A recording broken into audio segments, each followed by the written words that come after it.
Did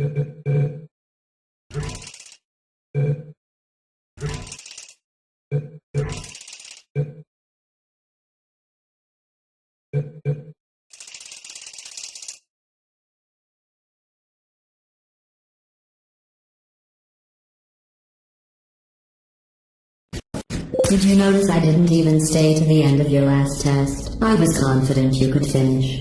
Do you know where I was? I was outside watching some deer frolic. You don't even care about the outside, do you? In our first implementation, gestures were automatically selected based on the player's context. For example, blue might do a special gesture when standing on a floor button. Players became bored of seeing these gestures so quickly that they stopped using them before discovering any of the special context. Because of this, we decided to give players control of gestures as a way to express themselves. But when shown the full set from the start, they were overwhelmed by all the choices. By awarding gestures as the game progresses, we allow players to familiarize themselves with each gesture in turn. Leaving visible empty slots in the gesture wheel lets players anticipate that they'll be rewarded with cool new gestures as they progress. The gesture wheel provides quick access so that players can feel comfortable tossing out a gesture during downtime, letting them pick the perfect moment to share a high five. We have a taunt where one robot steals the other's core. When implemented, it was the only taunt that required one person to initiate. Because of this, we were afraid that it would be used for griefing.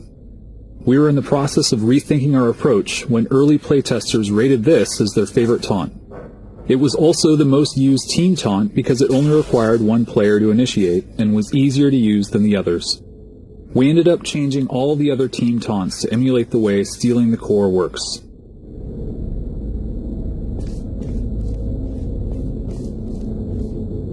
Airlocks were introduced mainly as a way to allow players to focus on individual puzzles. In some of our early investigations, areas contained puzzles that were meant to be solved as a group, as well as others that were for individual solution. But we found that if players could move freely between them, they logically assumed that the individual puzzles were part of one big puzzle. This had bad results. For clarity, we created these airlock-like spawn rooms that act as checkpoints between puzzles. Once both players entered the airlock, we lock off access.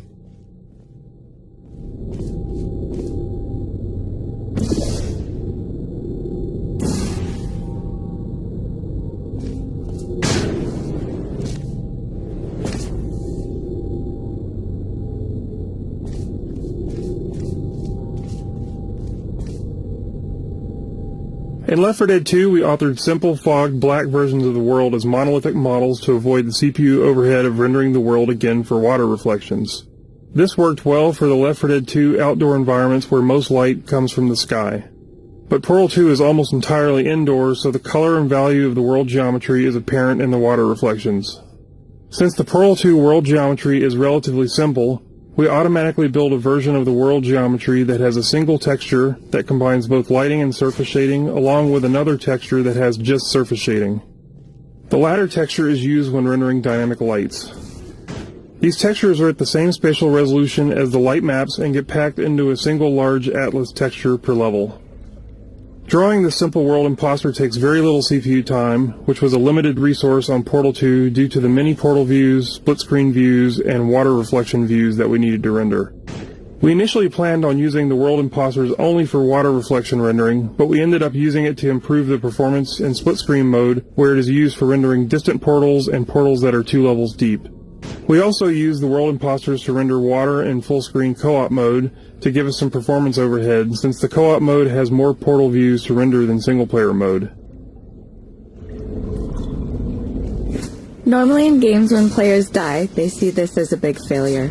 But in Portal, death is a normal part of the puzzle-solving experience. In co-op, death not only happens more frequently, but it can happen at the hands of your partner. Purely accidentally, of course. We felt it was important to not only make death no big deal, but to make it fun. Early on, we tried some elaborate death animations, such as showing your robot slowly getting crushed under a giant crusher. These were awesome to watch, but they quickly became repetitive. Also, after a very short while, players grew afraid to take risks. The fear of having to wait a long time before trying again prevented them from simply playing and experimenting in a spirit of fun. We had to find the right balance where death was quick enough to be a non-penalty and elaborate enough to be visceral and satisfying.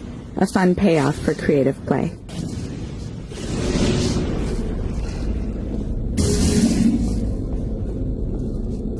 We noticed that after playtesters had solved a difficult puzzle together, they'd sometimes pause before funneling through the exit door to repeatedly jump up and down in excitement. We realized that these meeting places would be the perfect time to allow players to high-five each other and celebrate their victory in style. Our first interface attempt had one player initiate a high-five by holding their hand up and waiting. The other player could join in by selecting the same gesture. If they were standing in the correct positions relative to each other, they'd pull off a high-five. But learning the correct place to stand was too difficult, so we decided to automatically move the bots into the correct position for the high-five. Sometimes, however, the player who wanted to high-five would be left hanging as the other player ran ahead without accepting. Increasing the time that the initiator waited with his hand up gave the other player time to return and accept. But being frozen into place for more than a few seconds was too frustrating. So finally, we made players auto-accept the team gestures. Now when the mood strikes either player, the game always ensures a successful celebration.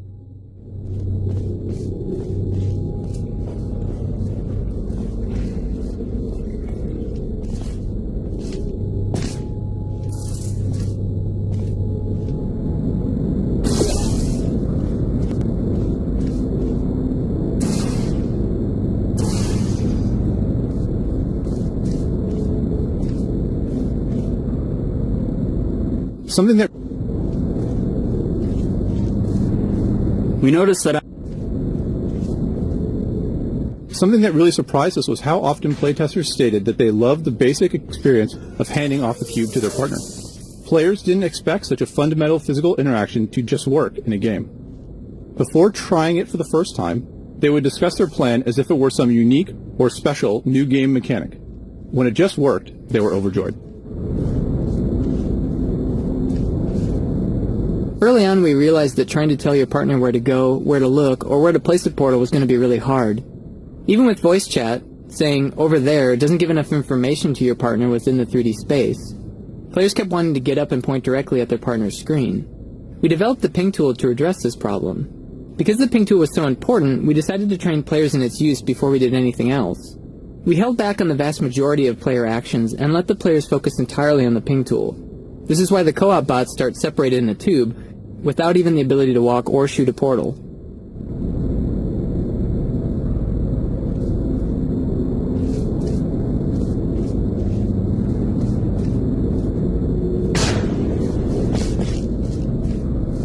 Several puzzles in the game require the players to take on distinct, intertwined roles. We called these asymmetric chambers trust puzzles, because one player is often placing their life in the hands of the other. When one player accidentally kills the other, it almost always ends in laughter. So much laughter that we sometimes had to question if it really was a legitimate accident. These puzzles also require players to stay in constant communication, which naturally leads to some great moments of cooperative bonding. While some teams found these stressful, for many partners, these puzzles were their favorite type. But everyone agreed that they added much-needed variety and a nice change of pace. And by swapping roles, each player can get an entirely different experience within the exact same puzzle.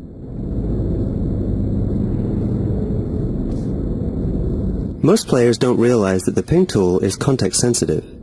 When they're playing voice enabled, players usually rely on the look portion of the ping tool. Without voice, icons such as press the button or stand here become much more important.